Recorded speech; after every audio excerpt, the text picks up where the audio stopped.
আল্লাহ পাক বলবে বান্দারে লা তাখনাতু মির রাহমাতিল্লাহ, আমার রহমতে নিরাশ হয়ে যাস না রে বান্দা। ওরে আমার বান্দারে তোর আমলনামাটা দেখা। আল্লাহ পাক কুদরতি ভাবে বান্দার আমলনামা দেখতে লাগবে। ওই আমলনামা দেখতে দেখতে দেখতে দেখতে দেখা যাবে অন্যায় অন্যায় ভুল পাপ হতে, তার মধ্যে একটা জায়গাতে একটা ভালো কাজ পাওয়া গেছে। ওই ভালো কাজটা দেখে আমার আল্লাহ পাক রাজি খুশি হয়ে যাবে। এ নওজোয়ান তরুণেরা, আল্লাহ তো ভোটাভুটিতে আল্লাহ হয় রে। এই ভোটাভুটি করবেন না যে আব্বাস জান্নাতের, আপনারা বিরোধী করবেন নাকি? যে আপনাদের ঘরে যদি আল্লাহ জান্নাতি আল্লাহ যেন দেয়, বলুন আল্লাহুম্মা আমিন। সবাইকে আল্লাহ জান্নাতি দিক, বলুন আল্লাহুম্মা আমিন। আল্লাহ দুশমনকেও যেন জাহান্নামে না দেয়, সবাইকে যেন জান্নাতি দেয়, বলুন আল্লাহুম্মা আমিন। কারণ জাহান্নাম বড় কঠিন আযাব। আল্লাহ মাফ করেন, আল্লাহ মাফ করেন, আল্লাহ ক্ষমা করে দেন, আল্লাহ আমাদের সবার ভুল ভ্রান্তি মাফ করে দেন, বলুন আল্লাহুম্মা আমিন। তো ধরুন কেউ বিরোধী করবে না কিনে দিলে, ওখানে কারো কথা চলবে না। আর এটাও শুনে রাখেন, আমার আল্লাহ কারোর উপরে জুলুম করেননি, করবেন না। জোরে বলুন সুবহানাল্লাহ। তিনি জুলুম থেকে পাক ও পবিত্র। জোরে বলুন সুবহানাল্লাহ। এ নওজোয়ানেরা, ওই যুবকটাকে আল্লাহ বলতে লাগবে, ওরে আমার বান্দারে তোর একটা ভালো কাজ পেয়েছি, যেটা দেখে আমার বড় খুশি হয়ে গেছি। বান্দারে তুই কোথায় যাবি বল? ওই সময় বান্দা বলতে লাগবে, ও রব্বি আল্লাহ পাক, আপনার দয়া যদি হয়, দয়ার বিনিময়ে আমি জান্নাত যাব। কথাটা কিন্তু মন দিয়ে শুনবেন, দয়া ছাড়া জান্নাত পাওয়া যায় না। নামাজ হলো তোমার আমার কর্তব্য, রোজা হলো তোমার আমার কর্তব্য, হজ হলো মালদারদের জন্য কর্তব্য, যাকাত হলো মালদারদের জন্য কর্তব্য। যে আল্লাহ তোমাকে আমাকে এত ভালোবাসে, মানবতা কর্তব্য বলে, সেই আল্লাহর কাছে মাথা নত করো। কিন্তু এই গুণ দেখিয়ে জান্নাত, এই গুণ দেখিয়ে জান্নাত এ আশা করা যাবে না। কারণ 10টা মিনিট নাকটা বন্ধ করে কেউ রাখতে পারবে না। কাউকে যদি বলা হয় 10 মিনিটের জন্য নিঃশ্বাস বন্ধ করে দেওয়া হবে, সে তো বাঁচতে পারবে না। তাহলে তোমার এই 10 মিনিটের নিঃশ্বাসের কি মূল্য দেবে? কেউ যদি সাগরে ডুবে যেতে লেগেছে, তাকে যদি অবস্থায় কেউ বলে তোকে উঠাবো, তোর জমি জায়গা যা আছে আমাকে দিয়ে দিবি বল, সে জান বাঁচাবার জন্য সবটা দিয়ে দেবে। ওই জান আল্লাহ দিয়েছে, ওই জানে তুমি কি মূল্য দেবে বলো? এ যুবকেরা তরুণেরা, আল্লাহ পাক ওই সময় বলবে, বান্দারে তুই খুব সুন্দর কথা বলেছি, আমার রহমতের যারা জান্নাত যাওয়া যায় না, যা বান্দা, আমি আল্লাহ তোর জীবনের সমস্ত পাপকে চেপে দিয়ে আমি আল্লাহ তোকে জান্নাতি বানিয়ে দিলাম। এ যুবকেরা তরুণেরা, তোমার আবার কি হলো? এ মিয়া, এ না ঢিলে আছে নাকি? না ঢিলে আছে? বয়স তো ভালো হয়েছে।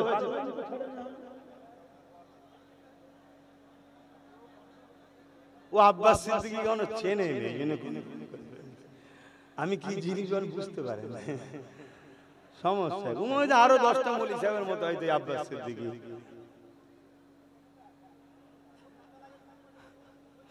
কিরকম কিরকম আজি আল্লাহ চিড়িয়াখানায় কত পাগল, কত কোয়ালিটি।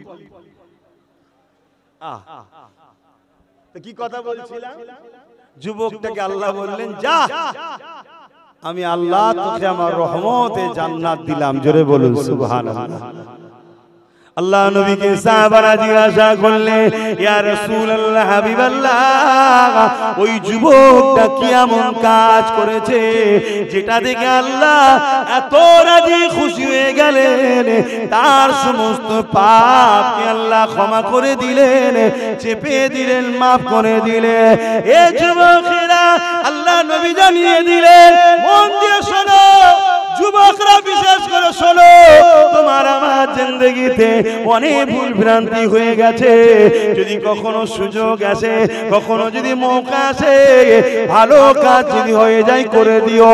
এ যুবকেরা, সাহাবাদেরকে বলতে লাগলে ওই যুবকটা একদিন রাস্তা দিয়ে যেতেছিল, প্রচন্ড গরমের সময় ছিল, একটা গাছের গোড়াতে তার মনিব তার একটা গৃহপালিত পশুকে গাছের গোড়ায় বেঁধেছিল। তখন ছিল সকালবেলা, ছায়াটা একদিকে ছিল, ওই দিকে বেঁধেছিল, কিন্তু সূর্য ঘুরে যাওয়ার দরুন ছায়া চলে গেছে আর ওই সূর্যের তাপ পশুর গায়ে পড়েছে। ওই পশুটা সূর্যের তাপেতে আর গরমেতে পিপাসায় জিভটা বাইর হয়ে গিয়েছিল, বড় কষ্ট হচ্ছিল। আল্লাহ পাকের এই যুবক বান্দাটা দেখে ওই দিনে মায়া দরদ হয়ে গেছে। আর আল্লাহ সৃষ্টিটা বড় কষ্ট পেয়েছে, আল্লাহ সৃষ্টিটা বড় অসহায় হয়ে আছে, আল্লাহ সৃষ্টিটা বড় কষ্ট পেয়েছে। এই জন্য ওই যুবকটা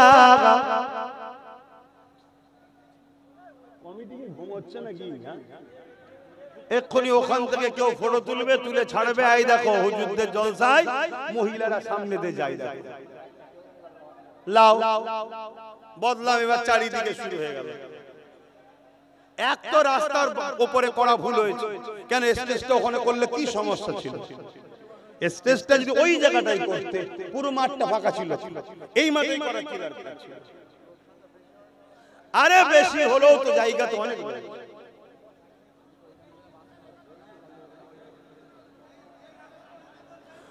দরুদ শরীফ আল্লাহুম্মা সাল্লি আলা,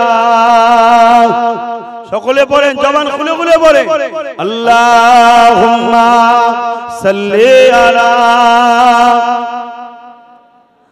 মাওলানা মুহাম্মদ ওয়া আলা আলিহি।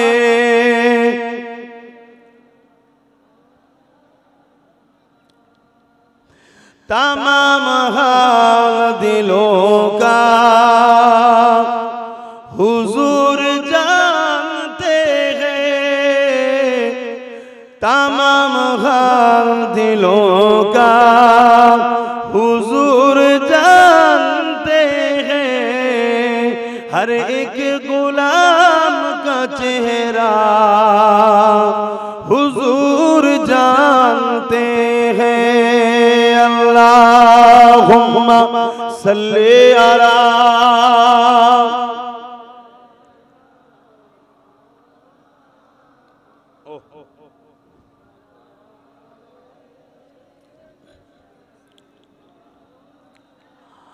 আমার আব্বা জানেরা, নওজওয়ানেরা, ওই সময় আল্লাহ নবী জানাতে লাগলে ওই যুবকটা পশুটাকে ছায়াতে বেঁধে দিয়ে তাকে পানি পান করিয়েছিল। এই যে আল্লাহ সৃষ্টির উপরে সে দয়া, মমতা, ভালোবাসা, দয়া দেখিয়েছে। আমার আল্লাহ পাক এটা দেখে বড় খুশি হয়ে গিয়ে বলতে লাগবে, ওরে আমার বান্দারে, এক মাখমায়া রহমত তামাম কায়নাতের মধ্যে আমি বন্টন করেছি। আমার দিয়া রহমত নিয়ে, মায়া নিয়ে, দয়া নিয়ে তুই যদি আমার অসহায় সৃষ্টির উপরে দয়া করতে পারি। সে ছিল তখন বাঁধা, ছায়াতে যেতে পারছিল না, পানির পিপাসা তার মিটতে পারছিল না।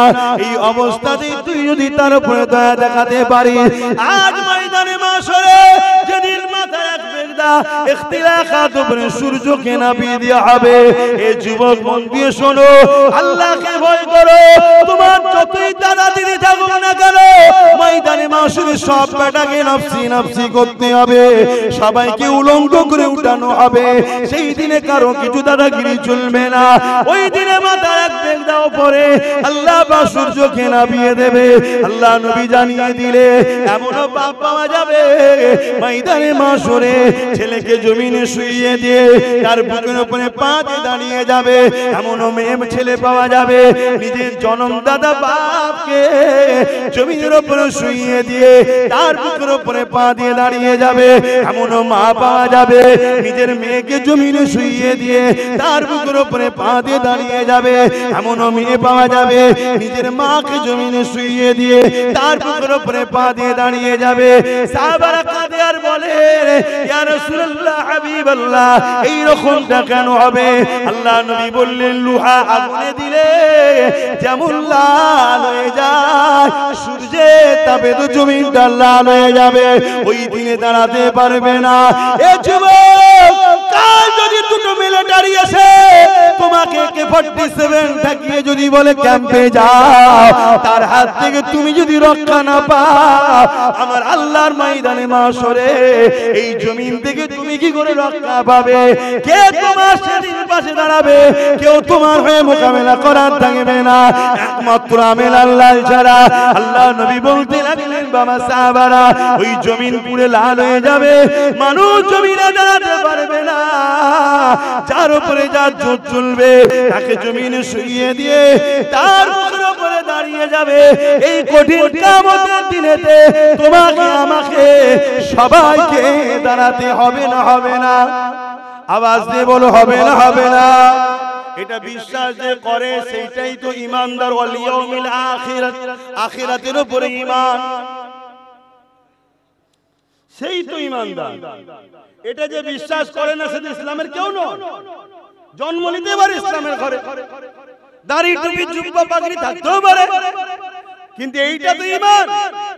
আমানতু বিল্লাহি ওয়া মালাইকাতিহি ওয়া কুতুবিহি ওয়া রাসূলিহি ওয়াল ইয়াউমিল আখির ওয়াল কদরি খাইরিহি ওয়া শাররিহি মিনাল্লাহি তাআলা ওয়াল বাস বাদাল মাউত, বাল বাস বাদাল মাউত, মওতের পরে আবার উঠানো হবে। কথা বুঝে আসছে? এইটার উপরে তো বিশ্বাস রাখতে হবে। সেই জায়গায় আজ ওই আখিরাতে কঠিন দিনে কি হবে, কিন্তু ওই দিনেও আল্লাহ একটা বান্দার উপরে কেমন দয়া দেখাচ্ছে, একটা ভালো কাজ আল্লাহ তাকে জান্নাত দিচ্ছে। কি? আল্লাহর এক সৃষ্টি রোদে কষ্ট পেয়েছিল, তাকে ছায়ায় বেঁধে পানি পান করিয়েছে।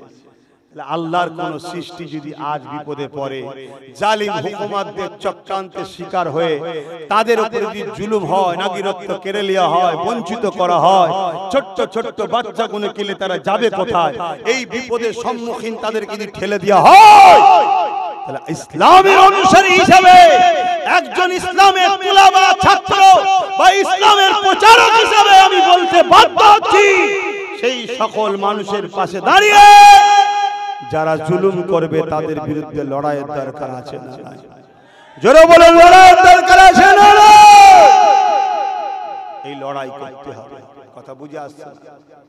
কিন্তু দুঃখের সাথে বলতে হয়, এই লড়াইটা যেন সংবিধান বিরোধী না হয়। কেন? ইসলাম যে দেশে বাস করবে সে দেশের নিজাম কানুনকে সম্মান করার হুকুম দিয়েছে।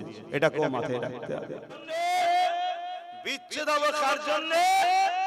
দুশ্মনী করব, লড়াই করব কার জন্য? আল্লাহর জন্য। এটাই হলো পরীক্ষা। আমরা কি করি?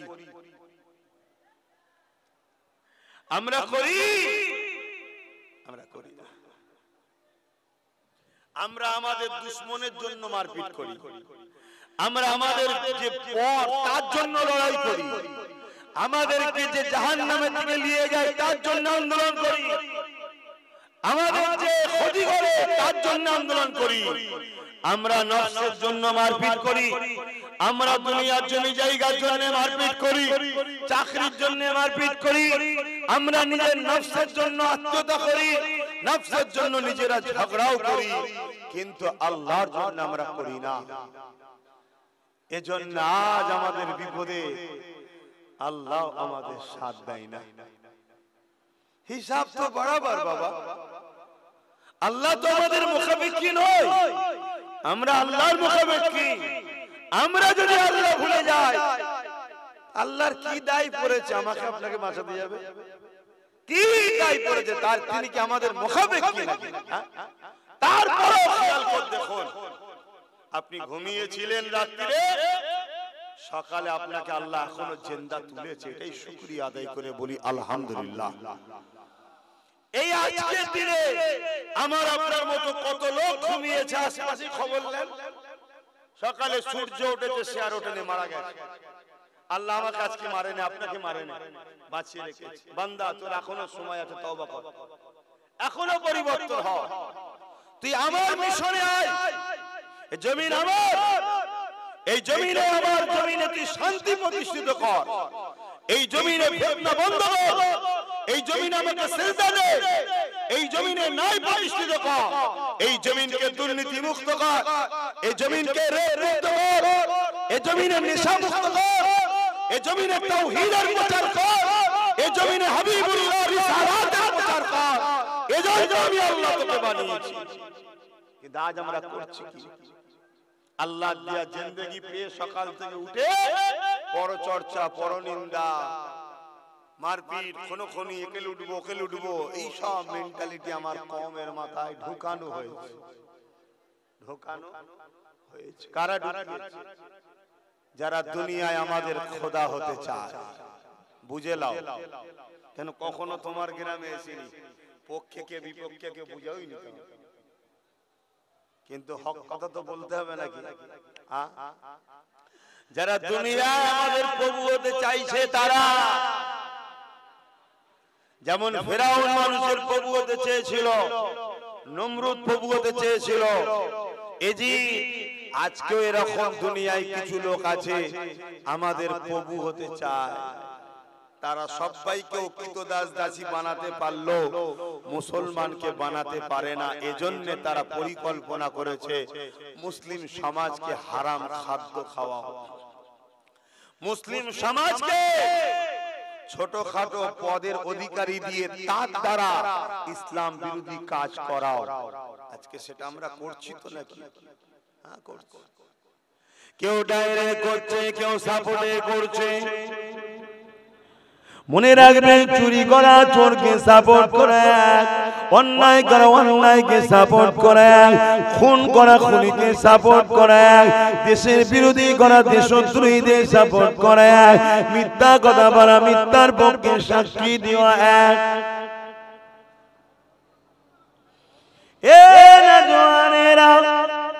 আল্লাহ যেমন তোমার আমার জন্য ব্যক্তি জীবন সুন্দর করার জন্য নামাজ দিয়েছে, ঠিক তেমনি সমাজ জীবনকে সুন্দর করার জন্য আল্লাহ পাক ইনসাফ করতে বলেছে।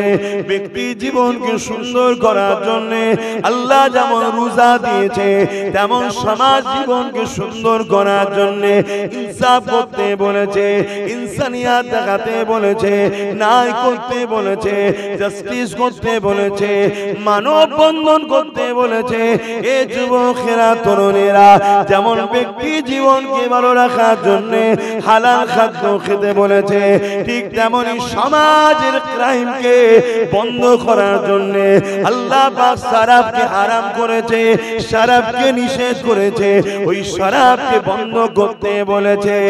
এ যুবকেরা তরুণেরা, আল্লাহ তোমাকে আমাকে দুনিয়া জমিনে পাঠিয়ে দুটো কাজ দিয়েছে। কুনতুম খায়রা উম্মাতি উখরিজাত লিন-নাসি তা'মুরুনা বিল মা'রুফ ওয়া তানহাউনা আনিল মুনকার। অন্যায়কে মিটিয়ে দাও, ন্যায়কে প্রতিষ্ঠিত করো। এই দুটো কাজ আল্লাহ তোমাকে আমাকে দিয়েছে। দুনিয়ার স্কুলের মাস্টার যদি তোমাকে এক পাতা পড়া দেয়, তুমি যদি পড়া না করে যাও, পরের দিন টিচার তোমাকে বকবে, রাগ করবে এবং তোমার রেজাল্টটা খারাপ হয়ে যাবে।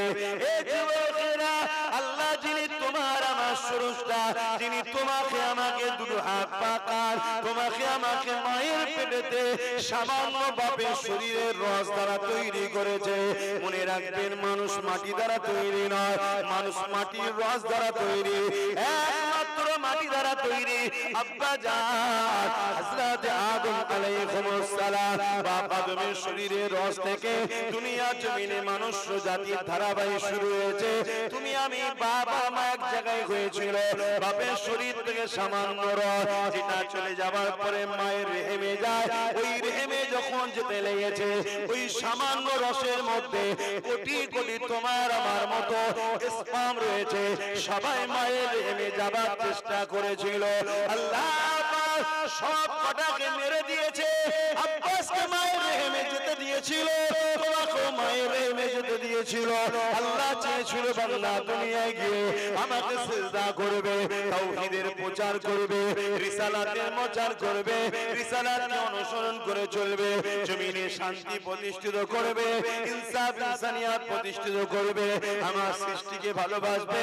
এই জন্য তো আল্লাহ পাঠিয়েছে। মায়ের পেটে যখন বাপের শরীরে সামান্য রসটা চলে গেল, 40 দিন পরে ওটাতে আকৃতি শুরু হয়েছে। এই আকৃতি হতে হতে 120 দিন হয়ে গেল। এর মধ্যে আল্লাহ মায়ের পেটে রগ মিশা গোশত হাড্ডি তৈরি করে আল্লাহ পাক চামড়া দিয়ে তোমাকে আমাকে মায়ের পেটে লেপে দিয়েছে। 120 দিন পরে আল্লাহ পাক তোমার আমার শরীরে রূহ দিয়েছিল, জান দিয়েছিল। যেটাকে বলা হয় হুকুম, আল্লাহর হুকুম, রূহ। আল্লাহ ফুঁকে দিলেন, যা। তখন মায়ের পেটে তুমি আমি লড়ে উঠলাম, তুমি আমি মায়ের পেটে লড়ে উঠলাম। মা খুশি হলো। ডাক্তারখানা এখন উন্নত মানের দুনিয়া উন্নত হয়েছে। ডাক্তারখানায় নিয়ে যে দুটো মেশিন লাগিয়ে দিয়ে মায়ের কানে দিয়েছে, তুমি আমি নিঃশ্বাস নিচ্ছি, মা শুনছে। আল্লাহু আকবার। কত খুশি হচ্ছে মা, আজ আমার বাচ্চা জিন্দা আছে। কিন্তু আল্লাহ খুশি নয়। বলো বলো, আল্লাহ খুশি নয়। আল্লাহ তার একটা বান্দাকে তৈরি করে পাঠাচ্ছে যে জমিনে গিয়ে সে আমার পক্ষে থাকবে। এটাই তো তার কুদরতি ইচ্ছা। কিন্তু আজ জমিনে এসে আমরা সেই আল্লাহর বিরুদ্ধে হয়ে গেলাম। আল্লাহ আমাকে হিদায়াত করেন, আমাদেরকে হিদায়াত দেন। বলুন আল্লাহুম্মা আমিন। মনে রাখবেন, আল্লাহ ফেরাউনকে ছাড় দিয়েছিল, ছেড়ে কিন্তু দেয়নি। নমরুদকেও আল্লাহ ছাড় দিয়েছিল, ছেড়ে দেয়নি। ইজিপ্টকেও আল্লাহ ছাড় দিয়েছিল, ছেড়ে দেয়নি।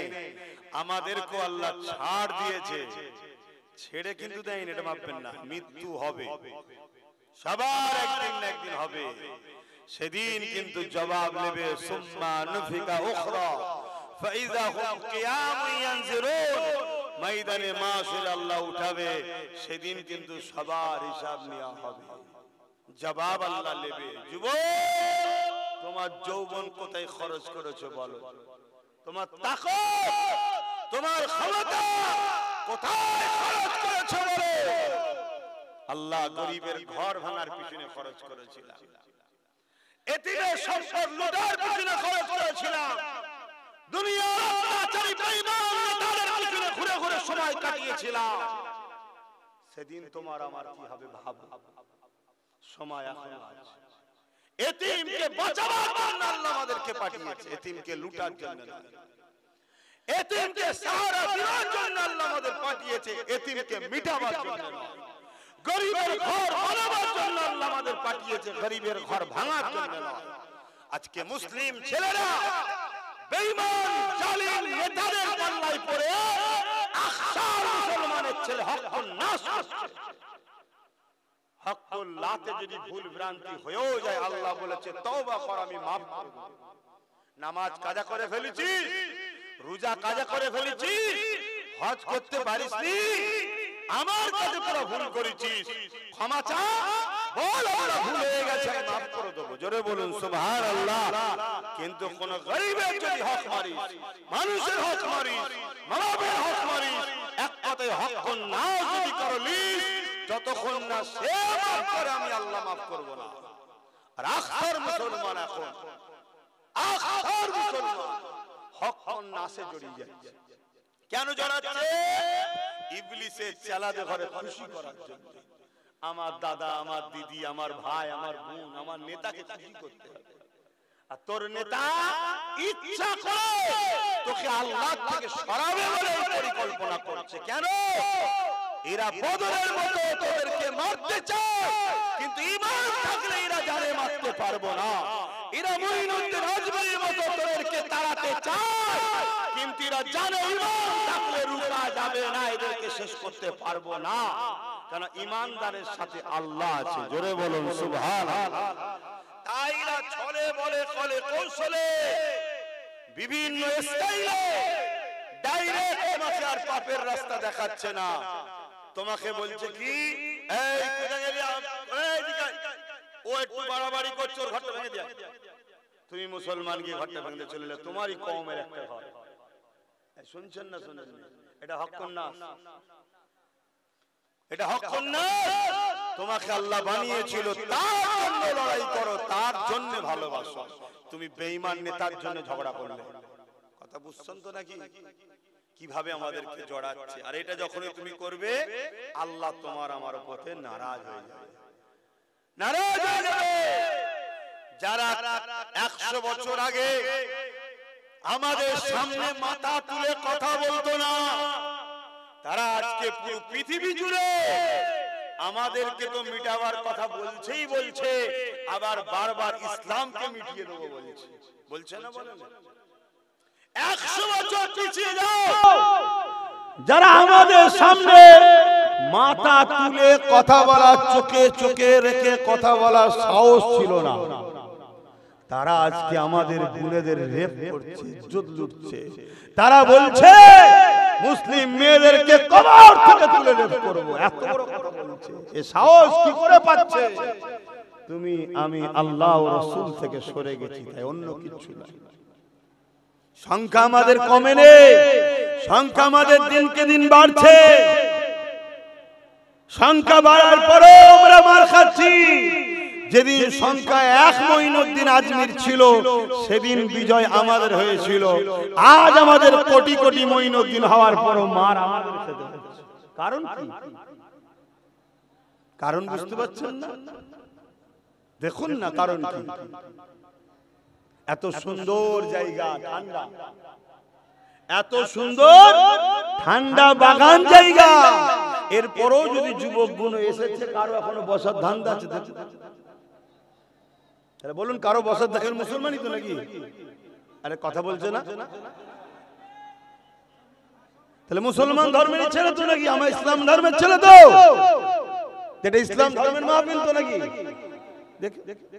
এত বলার পর এখনো দাঁড়িয়ে।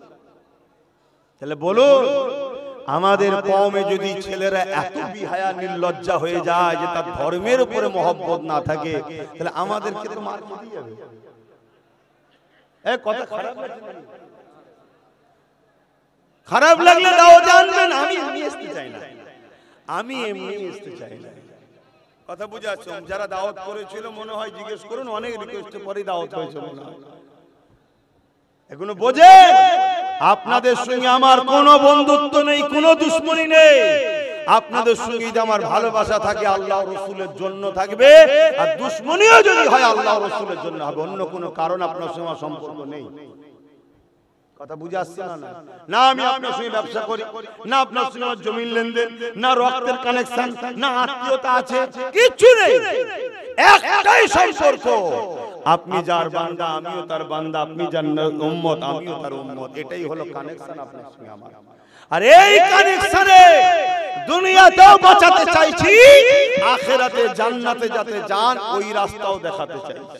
কেন আল্লাহ বলেছে রব্বানা আতিনা ফিদ দুনিয়া, দুনিয়ার ভালাই কথাও ভাবতে হবে, ওয়াফিল আখিরাতি হাসানা, আখিরাতের ভালাই কথা ভাবতে হবে, ওয়াকিনা আযাবান নার, জাহান্নাম থেকে বাঁচাবার কথাও ভাবতে হবে। এজন্য চেষ্টা করছি। কি এমন অসুবিধা আমার ছেলেগুলোর বসলে? এই তো হাজার হাজার লোক বসে গেছে, বাকি গুণের বসলে কি সমস্যা আছে? না, এদের মেন্টালিটিটা এমন ভাবে ইসলাম বিদ্বেষীরা তৈরি করেছে, এমন ভাবে এদের ভেতরে হারাম খাদ্য ঢুকিয়ে দিয়েছে, এমন ভাবে এদেরকে আল্লাহ রাসূল থেকে সরিয়ে দিয়েছে।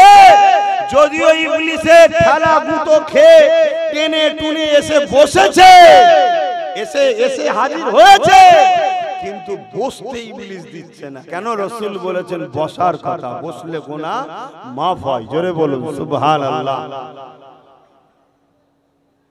কি গো, কষ্ট নিচ্ছেন আমার আব্বা গুলো? কষ্ট পেয়েছেন আপনারা? যদি আমার বাপ হন, আপনাদের ছেলেগুলো তো আমার ভাই। এদেরকে দরকার হয়, প্রয়োজন যদি হয় রাগ করে হোক, বকে হোক, জান্নাতে যদি নিয়ে যাওয়ার চেষ্টা করি, এটা কি খারাপ হবে? আমি তো অন্য জায়গায় গেলে বলিনি যে চ ফাংশন হচ্ছে, চ যাত্রা হচ্ছে, চ চ, এটা আমি বলেছি না।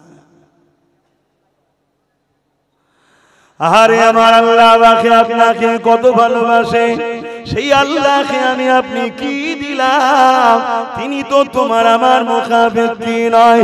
আল্লাহুস সামাদ, সূরা ইখলাসে আল্লাহ জানাচ্ছেন আল্লাহুস সামাদ, তিনি কারো মুখাপেক্ষী নয়।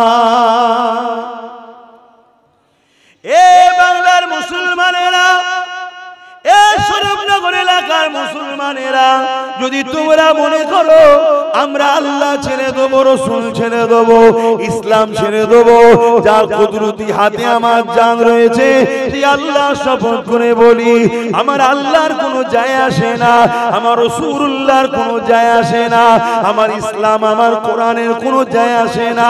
কেন আমার আল্লাহ পাক তোমাকে আমাকে শ্রেষ্ঠ গ্রন্থ কোরআন দিয়েছে। এই নিয়ামত ধরে রাখতে পারলে তুমি আমি দুনিয়া আখিরাতের কামিয়াবি হব। কেন কোরআন থেকেই পেট্রোল তৈরি হচ্ছে, কোরআন থেকেই প্লেনের খোঁজ পেচ্ছে, কোরআন থেকেই বিজ্ঞান তারাক্কি করছে, কোরআন থেকেই সায়েন্স ডেভেলপমেন্ট হচ্ছে, কোরআন থেকেই দর্শন পেচ্ছে, কোরআন থেকেই ফিলোসফি পাচ্ছে, কোরআন থেকেই দুনিয়া কামিয়াবি হচ্ছে। ইহুদিদের ঘরে জিজ্ঞাসা করা হয়েছিল, এই ইহুদিরা পৃথিবীর মধ্যে তোমরা মাত্র 1,10,00,000, অথচ আমেরিকাকে কন্ট্রোল তোমরা করো, ফ্রান্সকে কন্ট্রোল তোমরা করো, পৃথিবীর যত বড় বড় ব্যবসা কারবার সব কন্ট্রোল তোমরা করো। তারা বলেছিল এর কারণ একটাই, মদিনার নবী মুহাম্মদ রাসূলের বিজনেস পলিসিকে আমরা ফলো করি। আমার নবীকে নিয়ে, আমার কোরআনকে নিয়ে তাম পৃথিবী এগিয়ে চলেছে। আজ উম্মতে মুহাম্মাদি সেই কোরআন থেকে দূরে সরে যাওয়ার জন্য, রাসূল থেকে দূরে সরে যাওয়ার জন্য আজ আমরা ঘরের নৌকার হয়ে গেলাম, আজ আমরা লোকের চাকর হয়ে গেলাম, আজ লোকের টেবিল পরিষ্কার করি আমরা, লোকের জন্য চট বিছাই আমরা, লোকের জন্য ঝান্ডা নিয়ে ঘুরি আমরা, সব জায়গায় মেহনত করি আমরা, খেটে খেটে মরি আমরা, নিজেরা নিজেরা খুনোখুনি করে মরি আমরা, নিজেরা নিজেরা কেস করে জেলে যে মরি আমরা, সব জায়গায় শেষ হচ্ছি। এর কারণ একটাই, আমল করে কোরআন জানিয়ে দিল লাকাদ কানা লাকুম ফি রাসূলিল্লাহি উসওয়াতুন হাসানা। নবীকে ছেড়ে দিয়েছি, নবীর সুন্নাহকে ছেড়ে দিয়েছি। আমাদের উচিত হবে ধর্ম করব, ধর্ম নীতি মানব, রাসূলুল্লাহ হবে মডেল, সংসার নীতি মানব, রাসূলুল্লাহ হবে মডেল, যেমন করে অর্থনীতি করব, রাসূলুল্লাহ হবে মডেল, রাষ্ট্রনীতি করব, রাসূলুল্লাহ হবে মডেল, রাজনীতি করব, রাসূলুল্লাহ হবে মডেল, সমাজনীতি করব, রাসূলুল্লাহ হবে মডেল, প্রতিবেশী নীতি করব, রাসূলুল্লাহ হবে মডেল, সম্প্রীতি নীতি করব, রাসূলুল্লাহ হবে মডেল, ভ্রাতৃত্ব নীতি করব, রাসূলুল্লাহ হবে মডেল। এ যুবকেরা আমার নবীর মতো সুন্দর মডেল জমিনে আসে আর আসবে না। কেন আল্লাহ নিজে জানিয়ে দিয়েছে ইন্নাকা লাআলা খুলুকিন আযীম, সব থেকে উত্তম আদর্শওয়ালা চরিত্রওয়ালা হলো মুহাম্মাদুর রাসূলুল্লাহ। এ যুবকেরা, এ নবী পাকের প্রেমিকেরা, আল্লাহ নবী দরবারে এক ইহুদি ধর্মগুরু চলে আসলো, যাদেরকে রাহে বলা হয়। আমার নবীকে পরীক্ষা নিতে এসেছে। আল্লাহ নবীকে বলতে লেগেছে, হে আব্দুল্লাহর বেটা মুহাম্মদ সাল্লাল্লাহু আলাইহি ওয়াসাল্লাম, ইসলামের সবথেকে ভালো কাজ কি? আল্লাহ নবী বলেছিলেন ইসলামে সবথেকে ভালো কাজ হলো ক্ষুধার্ত মানুষকে খানা খাওয়ানো। ইসলামের সবথেকে ভালো কাজ কি? ক্ষুধার্ত মানুষকে খানা খাওয়ানো। আমরা খাওয়াই, আমরা তো ইসলামেরই লোক। এই কাজটা তো আমাদের কাঁধে দায়িত্ব দিয়েছে আল্লাহ। আল্লাহ তো আমাদেরকে পছন্দ করেছে যে ইসলামের তোদের কাঁধে দিলাম।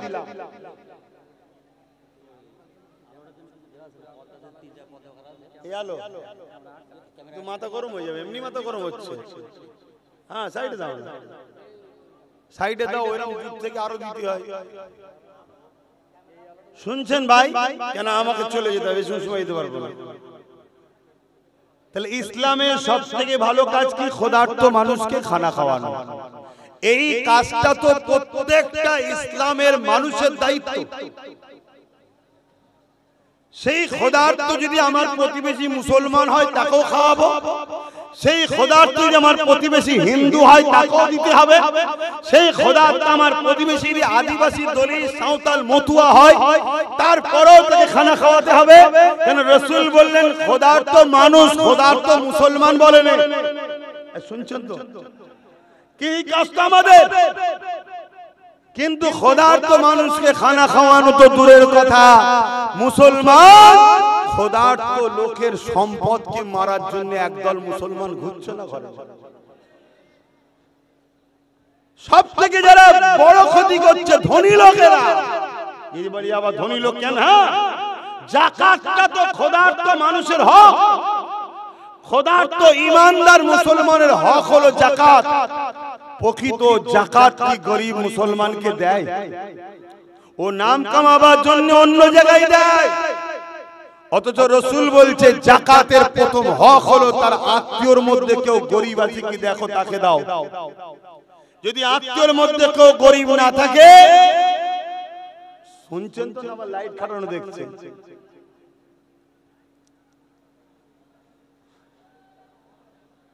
না বিয়া দিতে হবে? যদি আত্মীয়র মধ্যে কেউ গরিব না থাকে, ওই যাকাতের হক হলো প্রতিবেশীর মধ্যে দ্বিতীয় কোন ইমানদার মুসলমান তার হক। যদি প্রতিবেশীর মধ্যে কোন গরিব মুসলমান ইমানদার না থাকে, তাহলে পৃথিবীর যে কোন গরিব মুসলমানকে যাকাত দিতে হবে। কথা বুঝে আসছে? আজকে যাকাতটাও ঠিকভাবে দিচ্ছে না। দ্বিতীয়, ইসলাম কত বড়। ইসলাম বলছে তুমি যদি একটা আম খাও, ওই আমের আটিটা যেন কোন গরিবের ঘরের পাশে আমের আটি খুসা ফেলুনি। কেন? গরিবের বাচ্চা দেখে বাইনা করতে পারে, মায়ের কাছে সব করবে, গরিব মানুষ দিতে পারবে না, বাচ্চাটা কষ্ট পাবে, মাটা কষ্ট পাবে। সেই মানবতা ধর্ম হলো ইসলাম। জোরে বলুন সুবহানাল্লাহ। কিন্তু দুঃখের সাথে বলতে হয়, গত 3 দিন আগে আমার পশ্চিম বাংলায় এবিপি নিউজে বসে এক নারী নামের কলঙ্ক, সে আবার বলে নাকি আমি সাহিত্যিক, সে বলছে মুসলমান ও ইসলাম নাকি সন্ত্রাসী ছড়াচ্ছে। শুনছেন? এর কারণ কি? এর কারণটা কি? এর কারণ দুটো। একটা, যে এ কথা বলছে সে একটা আকাট মূর্খ, নারী নামের কলঙ্ক। দ্বিতীয় কি কারণ? হ্যাঁ, আমার কওমের মধ্যে কিছু মুসলিম গুন্ডা আছে না নাই? এক কথা বলেন, যাদেরকে বিভিন্ন রাজনৈতিক দলের লোকেরা নিজেদের স্বার্থ সিদ্ধির জন্য দিয়ে গুন্ডাগিরি করায়, কিন্তু বদলামের ভাগটা বারবার ইসলামে আসে। ঘোড়া কড়াইছে তার নিজের স্বার্থে, কিন্তু বদলামের ভাগটা ইসলাম পায়। কেন? ও সূরাতে সকলের লেবাসের নামে মুসলমান। তাই যখন বদলামটা হয় ইসলামের উপরে হয়, কিন্তু সে কাজ করে ইসলামের জন্য নয়, কাজ করে দুনিয়ার কিছু সমাজ বিরোধী নেতাদের জন্য কাজ করে। ভুল বলছি নাকি? আর এই সকল বদমাইশ, নারী নামের কলঙ্ক, যে মহিলা এই কথা বলল সেও জানে যে ইসলাম সন্ত্রাস নয়, ইসলাম সন্ত্রাস মুক্ত করার ধর্ম। জোরে বলুন সুবহানাল্লাহ। তাহলে আমাদেরকে একটু ভেবে ভেবে পা ফেলা দরকার আছে না? ভাবু তো যাক, আসেন আমি যে কথা বলছিলাম, তাহলে ইসলাম ক্ষুধার্ত মানুষকে খানা খাওয়াবার নাম। আল্লাহ নবী সাহাবাদেরকে ওয়াজ করছেন, সাহাবাদেরকে শোনাচ্ছেন, বাবারা কিয়ামতের দিন একটা যুবককে আল্লাহ তুলবে। যুবকরা শোনো মন দিয়ে, কিয়ামতের দিন আল্লাহ একটা যুবককে তুলবে, তুলে বলবে তুমি হিসাব দাও। জমিন আমার, আসমান আমার। শিশুবেলায় এই পায়ে চলতে পারতে না, কে তাকত দিয়েছে এই পায়ে? আস্তে আস্তে তুমি যৌবন হচ্ছ, তোমার হাতে ক্ষমতা হচ্ছে, শরীরে তাকত হচ্ছে।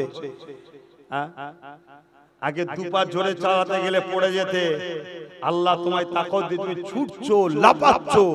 এই ক্ষমতাটা আমাকে তোমায় দিয়েছে কে? এই যে আব্বাস সিদ্দিকী কথা বলছে, আওয়াজ করছে, তোমাদের সঙ্গে শোনাচ্ছে, এই জবানে আমার কথার ক্ষমতা দিয়েছেন কে? এই যে দুটো হাত লাড়াচ্ছি, লাড়াবার ক্ষমতা দিয়েছেন কে? হেঁটে হেঁটে স্টেজ মেম্বারে উঠলাম, এ ক্ষমতা দিয়েছেন কে? এই যে দেখছি তোমাদেরকে, এই রোশনি চোখে দিয়েছেন কে? সেই আল্লাহ খুঁজলে অপরাধ করবে? আমার আল্লাহ কিয়ামত দিন একটা যুবককে জিজ্ঞেস করবে, হে বান্দা বল আমার জন্য কি করেছিস? যুবকরা মন দিয়ে নসিহতটা শোনো। হতে পারে তোমার জিন্দেগীর কোন একটা অ্যাক্সিডেন্টে আল্লাহ তোমার জীবনের সব পাপকে maaf করে ওলিও বানাতে পারে। জোরে বলুন সুবহানাল্লাহ। তোমাদের যদি ভালো হবার ইরাদা থাকে তাহলে ভালো জায়গায় বসারও শখ। কোন দিন কোন জায়গা কোন টাইমে কোন মোড়ে কোন কারণে আমার আল্লাহ তোমায় পরিবর্তন করে দিয়ে জগৎ বিখ্যাত ওলিও করে দিতে পারে। জোরে বলুন সুবহানাল্লাহ। আমরা শুনেছি হযরতে মালিক বিন দিনার, নাম শুনেছেন তো নাকি? হযরতে মালিক বিন দিনার একদিন জলসা করছে, মেম্বারে বসে জলসা করছে, আর এমন সময় একটা যুবক জলসার মজলিস থেকে উঠে দাঁড়িয়ে বলছে, হুজুর ইজাজত যদি দেন একটা কথা বলবো। হযরতে মালিক বিন দিনার বলছে, বলো বাবা কি বলবে? তখন জিজ্ঞেস করছে, হুজুর আজ থেকে বছর 15-20 হবে, আমরা তখন ছোট ছোট ছিলাম, এখন আমি যুবক হয়ে গেছি, আপনাকে দেখেছি আপনি শরাব পান করে রাস্তায় পড়ে থাকতেন, আজ আপনি নবীর মিম্বারে উঠে জলসা করছেন, এই পরিবর্তনটা কি করে হলো? যেই বলেছে মালিক বিন দিনার কাঁদতে শুরু করেছে। অ্যাকচুয়ালি ওনার নাম মালিক, আব্দুল মালিক, কিন্তু পরে তার নাম মালিক বিন দিনার হয়ে গেছে। কথা বুঝে আসছে? এর ইতিহাস আছে, একটু ছোট করে বলে দিই। উনি নৌকোয় পার হচ্ছিল, কোন ঘাট পার হচ্ছিল, আর ওনার কাছে পয়সা ছিল না, আর মাঝি যে ছিল চালক নৌকা পয়সা চাইছিল, উনি বললেন বাবা আমার কাছে নাই। অনেক রিজাদি করার পরে উনি বললেন তাহলে উপরে চলো আমি গিয়ে দেবো, কিন্তু লোক শোনেনি, নৌকা মাঝিওয়ালা ওনাকে তুলেছে পানিতে ফেলে দেবে। এই সময় দেখছে নৌকোর চতুর্দিকে, অর্থাৎ যেদিকে যাচ্ছে ওই দিকটা বাদ দিয়ে বাকি দিকে একটা করে মাছ ভেসে উঠেছে, হাজার হাজার মাছ, প্রত্যেক মাছের মুখে একটা করে সোনার মুদ্রা। জোরে বলুন সুবহানাল্লাহ। এই সোনা দিনারের জন্য ওনার সেই দিন থেকে নাম হয়ে গেল দিনার, মালিক বিন দিনার। তো যাই হোক, আমি ওদিকে যাচ্ছি না। উনি যখন বললেন যে হুজুর আপনার এই পরিবর্তন কি করে? শরাব খেয়ে আপনি রাস্তায় পড়ে থাকতেন। শোনো যুবকেরা, দুনিয়া বেশি দিনের নয়, আজকে রাত্রিরে শোবে, কালকে সূর্য উঠবে, তুমি আমি নাও উঠতে পারি। কি ঠিক না বে ঠিক গো? কোনো গ্যারান্টি না। এই সামান্য দুনিয়ার মায়ায় তোমার স্রষ্টাকে নারাজ করছো, তোমার রবকে নারাজ করছো, তোমার খোদাকে নারাজ করছো। আমি জানি ভুল হয়ে যায়, হালকা বয়সে ভুল হয়ে যায়। পরিবর্তনের জায়গাগুলো তো থাকতে হবে, পরিবর্তনের জায়গাগুলো তো থাকতে হবে। হালকা বয়সে একটু ভুল হয়ে যায়, কিন্তু 50টা মিনিট তো আল্লাহর জন্য মসজিদে আসতে হবে, 10 মিনিট করে 5 ওয়াক্ত। যদিও ফজর বেলা ঘুম না ভাঙে, জোহর বেলা তো আসতে লাগে। জোহর বেলা কাদা মাটি ছিলে, আসর বেলা তো আসতে লাগে। আসর বেলা আসতে দেরি হয়ে গেছে, মাগরিবে কি করছিলেন? বিবেককে প্রশ্ন করুন, মাগরিবে কি করছিলেন? আসা দরকার না দরকার না? আপনার আল্লাহর কাছে আসা দরকার না দরকার না? মাগরিব বেলা এসলেন, ঈশার বেলা নামাজ পড়ে বাকি যে কাজাগুলো হয়েছে করে নিয়ে আল্লাহকে বলেন, আল্লাহ গরিব সংসার ভুল হয়ে গেছে মালিক, ব্যস্ত থাকি, ঘুম ভাঙে না, কিন্তু ঈশা মাগরিব পড়লাম আর কাজা পড়ে নিলাম, কবুল করেন না আল্লাহ? আমার আল্লাহ ওই 2 ওয়াক্তের নামাজের সঙ্গে এমন প্রেম দিয়ে দেবে, আর আল্লাহ তোমাকে এত ধন মালওয়ালা করে দেবে যে তুমি 5 ওয়াক্ত নামাজও একদিন হয়ে যাবে। জোরে বলুন সুবহানাল্লাহ। তুমি তো জোড়ো প্রেম তো করো।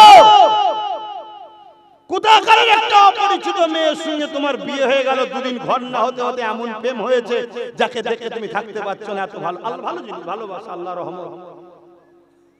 তাহলে তুমি নামাজকে যদি তুমি ভালোবাসো প্রতিদিন,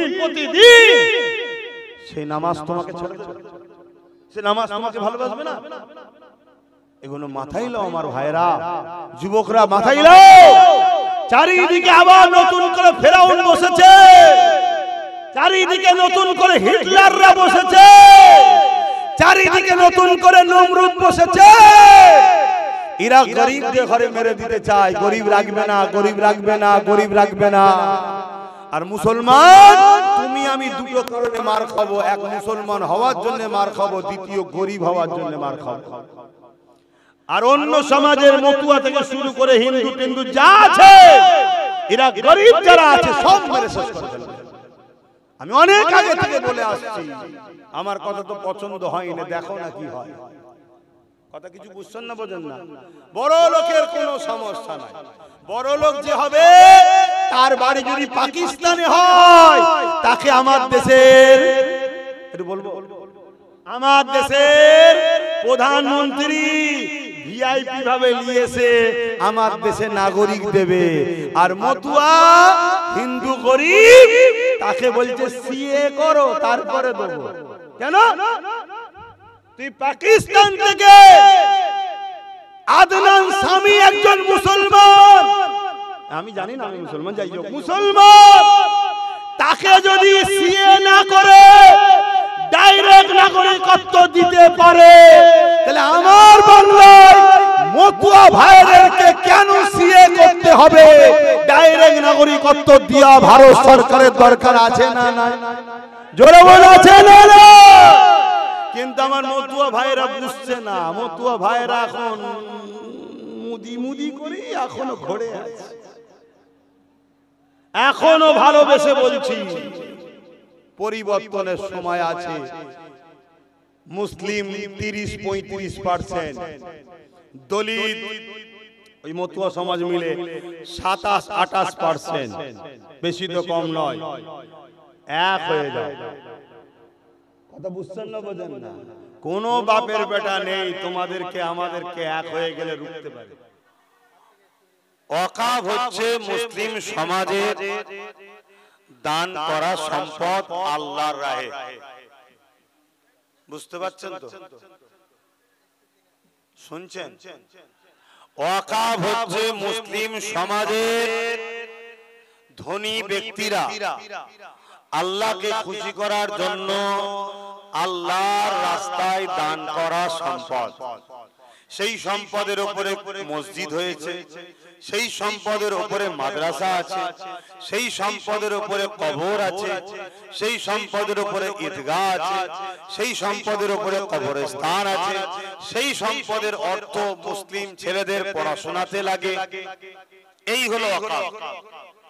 যেটা দান হয়ে যায়, দান করা সম্পদ ইসলামে ফেরত লিয়া যায় না, অন্য কেউ দখল করতে পারে না, সম্পূর্ণ ইসলাম বিরোধী। আমার দেশের সংবিধান অনুযায়ী ওয়াকাফ এই সম্পদ যাতে সুস্থভাবে থাকে, লুটটুট না হয়ে যায়, চুরি না হয়ে যায়, তার জন্য একটা কমিটি করা আছে। সেই কমিটি ওই ওয়াকাফ সম্পদকে পরিচালনা করে। কিন্তু দুঃখের বিষয়, শেষ স্বাধীনতার পর থেকে এই পর্যন্ত সবাই মিলেই ওয়াকাফের পয়সা লুটেছে কম বেশি, সবাই মিলেই ওয়াকাফকে কম বেশি লুটেছে। কিন্তু কেন্দ্রে বিজেপি সরকার হঠাৎ করে দেখছে যে 29 লক্ষ বিঘে সম্পদ, কত? 29 লক্ষ বিঘে সম্পদ, বাপ রে বাপ! এই বিশাল সম্পদ, যেটা ভিআইপি জায়গাও আছে, যার উপরে মসজিদ আছে 700 বছর, 800 বছর, 1000 বছরের মসজিদ, 700-800 বছরের মাদ্রাসা দাঁড়িয়ে আছে, 1000 বছরের কবরস্থান আছে, শহরের উপরে বুকে একদম। বিজেপি দেখছে এই সম্পদকে দখল করতে হবে। এই যে কমিটি ঝেড়ে ঝুড়ে খাচ্ছে সম্পদের ইনকাম, এটা মানে পুকুর থেকে মাছ চুরি করে খাচ্ছিল একদিন। বিজেপি বলছে পুরো পুকুরটাকেই চুরি করতে হবে। কি বলছে? পুরো পুকুরটাকেই চুরি করতে হবে। তাই 2025-এ একটা কালা কানুন তৈরি করেছে, যে কানুনটা এত ভয়ানক, অত বিস্তারিত এখন বলার সময় নেই। আমাদের মসজিদ, আমাদের কবরস্থান, আমাদের খানকা, আমাদের ঈদগাহ বেদখল হবে, সেগুলোকে ভেঙে প্ল্যান করে দিয়ে আদানি আম্বানিদের বড় বড় কারখানা, ফ্যাক্টরি তৈরি করে দিবার একটা পরিকল্পনা কেন্দ্র সরকার করছে। এটা নাই না অন্যায়? জোরে বলো। এটা সংবিধানের বিরুদ্ধে না পক্ষে? বিরুদ্ধে। দেশে কি বলে ইসলামের পক্ষে না বিরুদ্ধে? বিরুদ্ধে। আমার একটা কথা আপনাদের কানে হয়তো আসতে পারে, একটা ভিডিও কাটিং ছড়াচ্ছে, আমাকে নিয়ে অনেক কিছুই হয় বাপ ভাইরা। কখনো আমার এআই ছবি করে, কথা বুঝে আসছে না? কখনো দেখা যাবে মুদির পাশে আমি বসে আছি, কথা বুঝছেন তো নাকি? কখনো দেখা যাবে আমার মাথায় টুপি, কপালে তিলক দিয়া। এগুলো এআই করে করা যায়, কিন্তু আমার গ্রাম্য বাপেরা মায়েরা হয়তো তোরা বুঝতে পারছেন দুনিয়া কত আগে গেছে। একটা উলামাকে কেউ যদি ইহনত করে বা সন্দেহ করে কোন বিষয়ের উপরে, সে কুফরি করলো, ওই অবস্থায় মারা গেলে তার ঈমান থাকবে না, জাহান্নামে চলে যাবে। তাহলে কিভাবে আমাদেরকে শেষ করছে জালিমরা ভাবছে। তারপরে এখন দুনিয়া এত উন্নত, এখানকার কিছু কথা, ওখানকার কিছু কথা, এখানকার কিছু কথা কেটে একসাথে সেটিং করা, যেসব বসে আছে সেটিং মাস্টার সব করতে পারে। তবে এরা খারাপ কাজ করে না, এরা পুরো ছাড়ে, কিন্তু করা যায়। কি গো, যায় না? যায় না? দুনিয়া এত আগে, টেকনোলজি এত আগে, কথা বুঝে আসছে? এইভাবে কেউ 20 সেকেন্ডের ভিডিও ছাড়ছে, কেউ 30 সেকেন্ডের ভিডিও ছাড়ছে। এগুলো ছাড়ছে কারা জানে? এক শ্রেণীর মুনাফিক মুসলমানরা। দুটো কারণে, এক, তারা মুনাফিকি করে, তাদের বিরুদ্ধে আমি বলি, সমাজের মানুষকে ধরা পড়ে যায়, বিরোধী করে। আর হচ্ছে যারা রাজনীতির নামে আমাদেরকে গোলাম বানাতে চায়, তারা এগুলো কাটিং করে ছড়িয়ে মুসলমানের থেকে আমাকে খারাপ করার একটা পরিকল্পনা করছে। কথা বুঝে আসছে তো নাকি? এই উদ্দেশ্য। তবে মনে রেখো, ইজ্জত দেনেওয়ালার মালিক কোনো বান্দা নয়, ইজ্জত লেনেওয়ালার মালিকও কোনো বান্দা নয়। কারো ধার আব্বাস সিদ্দিকী ধরে না। আল্লাহ রাসূলের জন্য হক কথা বলছি, আল্লাহ মৃত্যু পর্যন্ত বলার তৌফিক দি। হক কথা বলতে বলতে আল্লাহ যেন মরণ দেয়, বলুন আমিন। তো ভাইরা আমার, একটা ভিডিও সমাজের বুকে খুব ভাইরাল হচ্ছে। কি? আব্বাস সিদ্দিকী বলেছে টিএমসি কে ভোট দেয়া হারাম। শুনেছেন আপনারা? একটু হ্যাঁ কি না বলুন। কারা কারা শুনেছেন একটু হাত তুলে দেখেন। বাবা, এত লোক শুনে ফেলেছে। এখনো বাকি হয়তো শোনেনি, কাল শুনবে। ছেলেরা লিখে দেখাবে, এই দেখো আব্বা তোমাদের হুজুর কি বলছে, দেখো। এ হুজুর মানা যাবে না, এ হুজুর তো শোনা যাবে না। মাথা গরম সব জায়গায় করা ভালো না। আল্লাহ রাসূলের ব্যাপারে মাথা গরম করলে দুনিয়াও বরবাদ হবে, আখিরাতও বরবাদ হবে। অ্যাকচুয়ালি কি বলেছিলাম একটু শর্ট করে বলে দিচ্ছি, ততক্ষণ আপনারা দেন, শর্ট করেই বলে দিচ্ছি। আমি বলেছিলাম এই বিষয়টাই ওয়াকাবলি আলোচনা করতে গিয়ে বলেছিলাম কি, কেন্দ্র সরকার সংবিধান বিরোধী কালা কানুন করে গায়ে জোর দিয়ে আমার মসজিদ, মাদ্রাসা, কবরস্থান, ঈদগাহ, খানকাকে মিটিয়ে দিতে চাইছে। অন্যায় দুই ধরনের হয়, একটা নিজের ক্ষতি আর একটা দিনের ক্ষতি। এরা দিনের ক্ষতি করতে চাইছে। এই বিজেপিকে কোন মুসলমান মেনে নেওয়া যাবে? জোরে বলেন, কেন এই অন্যায় করছে? আর আল্লাহ রাসূল বললেন অন্যায় দেখলে হাত দিয়ে রোখো। হাদিস কি গো উলামা ভাইরা আছেন না? অন্যায় দেখলে হাত দিয়ে রোখো। যদি হাতে রোখার ক্ষমতা না থাকে, মুখ দিয়ে প্রতিবাদ করো। মুখে যদি প্রতিবাদ করার ক্ষমতা না থাকে, ঘৃণা করে দূরে সরে যাও। এই ঘৃণা করে দূরে সরে যাওয়া সবথেকে দুর্বল, কমজোর, নিম্ন মানের ঈমান। এরপরে আর ঈমানের কোন স্থান নাই। তাহলে বলুন, কেন্দ্রের বিজেপি সরকার এই ওয়াকফ কালা কানুন করে যেটা করছে, এটা ন্যায় না অন্যায়? আওয়াজ দিয়ে বলবেন। তাহলে রাসূলের হাদিস অনুযায়ী হাত দিয়ে রুখতে হবে। হাতে ক্ষমতা নেই ধরুন, তাহলে মুখে প্রতিবাদ করতে হবে। মুখেও ক্ষমতা নেই ধরুন, অন্তরে ঘৃণা করতে হবে। ঘৃণা না করে কোন মুসলমানের বেটা যদি এই জালিম কেন্দ্র সরকারকে ভোট দেয়, তাহলে সে সাপোর্ট করলো। তাকে সাপোর্ট করলো যে ক্ষমতা পেয়ে মসজিদ, মাদ্রাসা, কবরস্থানকে মিটাচ্ছে, তাহলে তাকে আরো শক্তিশালী করা হলো না? হলো না? তাহলে সেও মসজিদ, মাদ্রাসা, কবরস্থানের দুশমন হলো না? হলো না?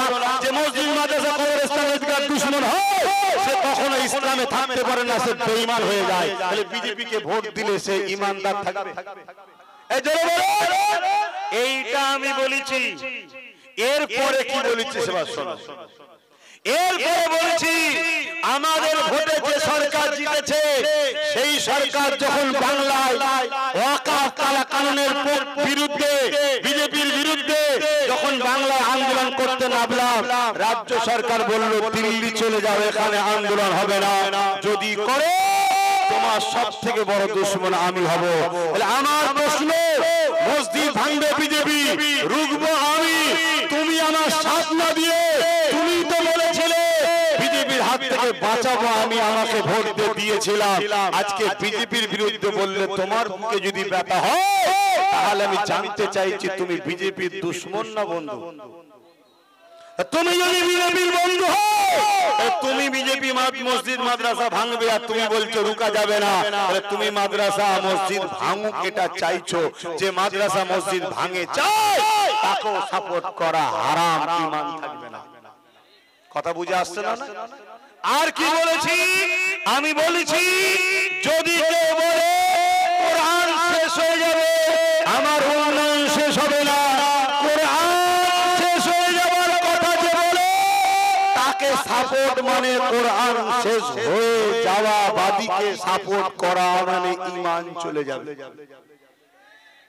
আমি এই কথা বলেছি। আমি বলেছি কি, এরপরে আরো অনেক কথা বলেছি।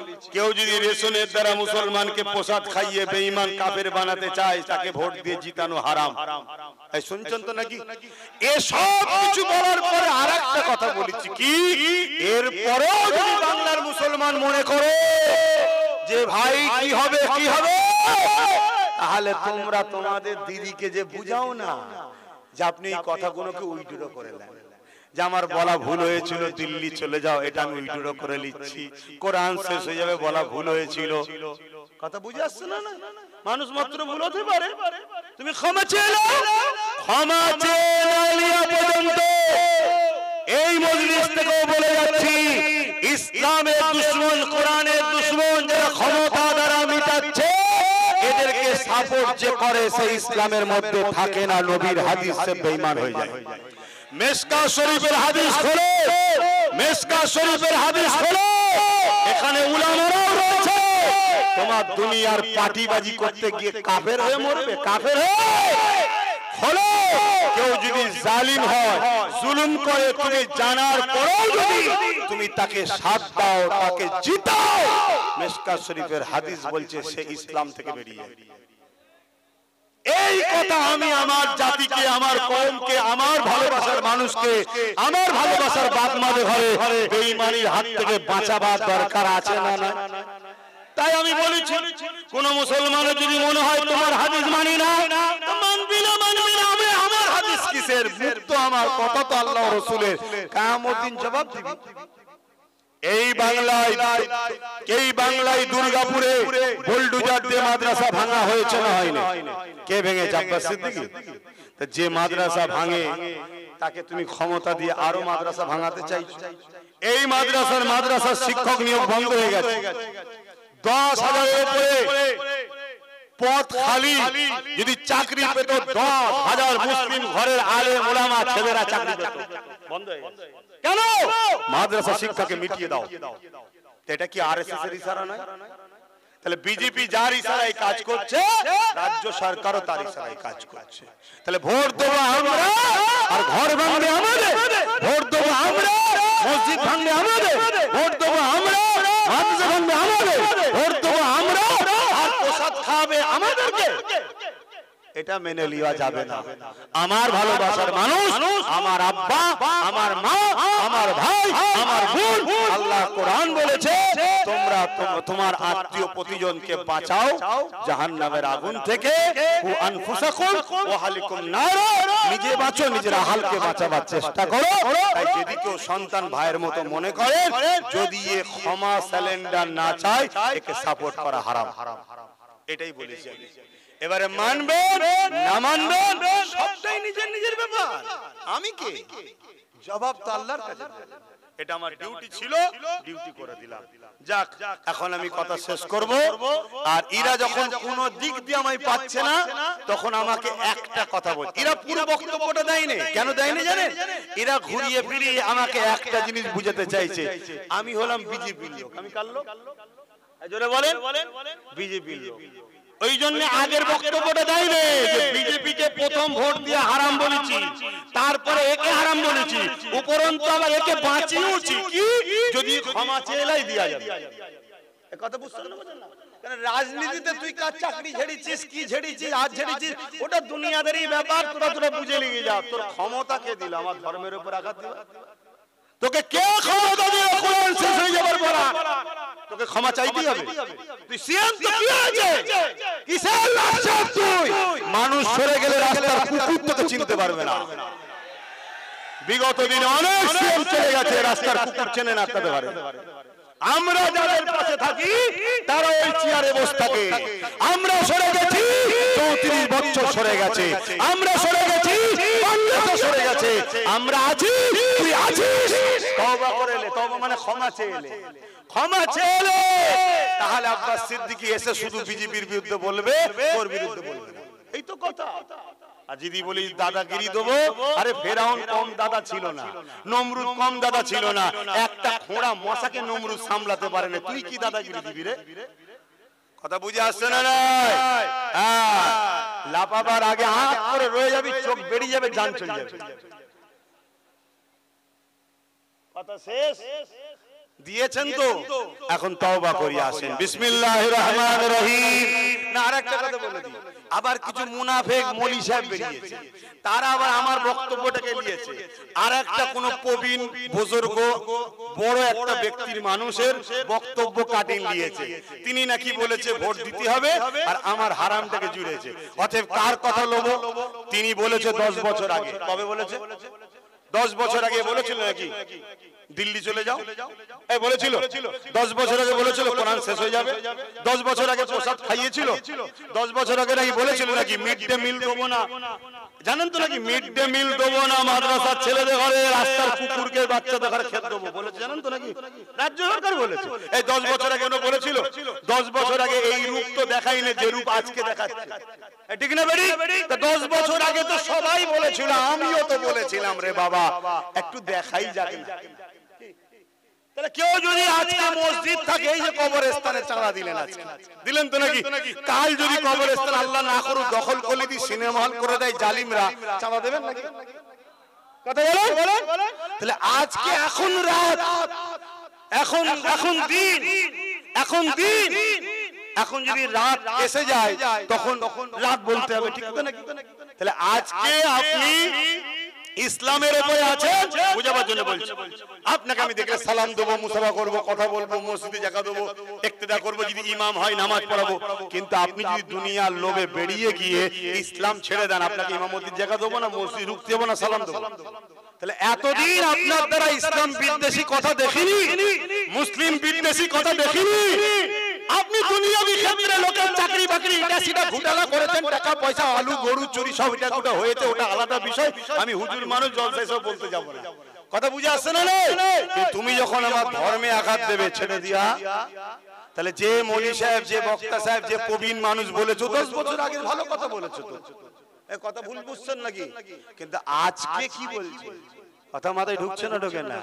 আজকে সাপোর্ট করলে যদি না ক্ষমা চাই ঈমান যাবে, সে যেই হোক। চলো আসো সামনে বসতে রাজি আছি, আসো তওবা করি। বিসমিল্লাহির রহমানির রহিম। আল্লাহ তাআলা আমি জানা অজানা, ইচ্ছা ও ইচ্ছা সকল গুনাহ হইতে তওবা করিতেছি। আস্তাগফিরুল্লাহ রাব্বি মিন কুল্লি যামবি ওয়া আতুবু ইলাইহি। আশহাদু আল্লা ইলাহা ইল্লাল্লাহু ওয়াহদাহু লা শারীকা লাহু ওয়া আশহাদু আন্না মুহাম্মাদান আবদুহু ওয়া রাসূলুহু। লা ইলাহা ইল্লাল্লাহ মুহাম্মাদুর রাসূলুল্লাহ সাল্লাল্লাহু আলাইহি ওয়াসাল্লাম। এই আরেকটা কথা বলছি, এটা সতর্ক করছি, বলবো। একটা প্ল্যান চলছে মুসলমানদের ফাঁসাবার। সবাই কিন্তু জানে মুসলমানরা বাংলাদেশ থেকে আসে না, শুনছেন না শোনেন না, কিন্তু ফাঁসাবার একটা প্ল্যান চলছে। এই ফাঁসাবার দুটো জায়গায়। নাম্বার 1, 2002-এ আপনারা খারাপ লিখছেন না তো, 2002-এ যদি নাম থাকে তার বা তার বাপ মার তার টেনশন নেই, তাই তো নাকি? 2002-এর কাগজগুলো আপনার কাছে আছে? যার যার কাছে আছে বেঁচে গেছেন, যার কাছে নেই যদি নাম যদি চেঞ্জ করে দেয় ভেতরে ভেতরে বসে বসে আপনি কি করে জানবেন? এই একটা টেনশন। যদি এলাকায় কারো কাছে পুরো এই অঞ্চলের একটা থাকে তাহলে জানবেন এই অঞ্চলে সবাই মিশে গেছে। বাদ দিলেও অনেক সময় রেকর্ড কেটে অন্যজনের নামে হয়ে যায় না, যায় না? তো ওইখান থেকে যদি কেটে দেয় আপনি কি করে জানবেন? এই একটা ভয়। দ্বিতীয় নম্বর আর একটা কারণ কি জানেন? আপনাদের ঘরে একটা গরম করতে চাইছে, গরম করে দিয়ে বাজারে নামিয়ে একটা মারপিট লাগাতে চাইছে। কেন লাগাতে চাইছে? মারপিট হলেই রাষ্ট্রপতি শাসন হবে, আর রাষ্ট্রপতি শাসন এলে কেজরিওয়ালের মতো ইনি বিজেপির হাতে তুলে দিয়ে পালিয়ে যাবে, বলবে আমি কি করব। শুনছেন তো নাকি? অতএব ঠান্ডা মাথায় আইনি লড়াই লড়ো। যে যে আসবে বুথে বিএলএরও তার ফটো তুলবেন, তার নাম ফোন নাম্বার নেবেন, তার সম্বন্ধে যাচাই বাছাই করবেন। দুটো কাগজ থাকবে, একটা কাগজ ফিল আপ করে তাকে দিবার আগে বলবেন স্ট্যাম্প মেরে সই করো। আপনি যে এসেছেন স্ট্যাম্প মেরে সই করে রিসিপ্টটা আগে দেন, তারপরে এই কপি দেবো। ওই কাগজটা জেরক্স করে যত্ন করে রেখে দেবেন। যদি আপনার নাম ক্লিকবাজি করে কোনো বিএলআরও বাদ দেয়, ও বেটাকে কোর্টে টেনে নিয়ে যাওয়া হবে। কথা শুনছেন না শোনেন? ইনশাআল্লাহ দাদা পীরের আওলাদ হিসাবে আমিও আছি, আর আল্লাহ আমাকে কিছু আগে বুঝিয়েছিলেন কিছু, তাই আমি আমার ভাইটাকে রাজনীতিতে নেবিয়েছিলাম। ও আল্লাহ করে জিতে আছে এখনো, ও লড়াই করবে আপনাদের জন্য, কথা দিচ্ছি। কথা বুঝে আসছে? আপনারা ঘাবড়াবেন না, আর ঘাবড়ে স্টপ হয়ে মরে যাবেন না, তাহলে সব শেষ হয়ে গেল। আর ঘাবড়ে গিয়ে কোন অফিসারের সঙ্গে ঝগড়া করে ফেলবেন না।